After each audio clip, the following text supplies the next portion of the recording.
ಸಾಹಿತ್ಯ ಲೋಕದ ದಿಗ್ಗಜ ಎಸ್.ಎಲ್. ಭೈರಪ್ಪ ಅವರು ನಿನ್ನೆ ವಿಧಿವಶರಾಗಿದ್ದಾರೆ. ಹಾಗಾಗಿ ಇವತ್ತು ಅವರ ಪಾರ್ಥಿವ ಶರೀರವನ್ನ ರವೀಂದ್ರ ಕಲಾಕ್ಷೇತ್ರಕ್ಕೆ ತಂದು ಅಲ್ಲಿ ಅಂತಿಮ ದರ್ಶನಕ್ಕೆ ಎಲ್ಲಾ ರೀತಿಯ ವ್ಯವಸ್ಥೆಯನ್ನು ಕೂಡ ಮಾಡಲಾಗ್ತಾ ಇದೆ ಅನ್ನೋದ್ರ ಬಗ್ಗೆ ಮಾಹಿತಿ ಸಿಗ್ತಾ ಇದೆ. ಇವತ್ತು ಸಾರ್ವಜನಿಕರು ಹೋಗಿ ತಮ್ಮ ದಿಗ್ಗಜ ಎಸ್.ಎಲ್. ಭೈರಪ್ಪ ಅವರ ಪಾರ್ಥಿವ ಶರೀರವನ್ನು ನೋಡಿ ಅಂತಿಮ ನಮನ ಸಲ್ಲಿಸೋದಕ್ಕೂ ಕೂಡ ಅವಕಾಶ ಇರುತ್ತೆ.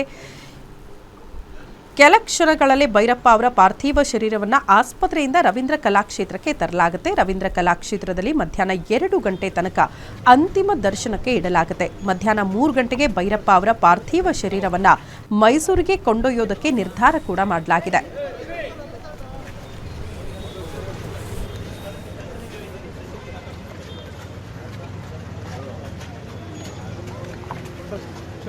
चलो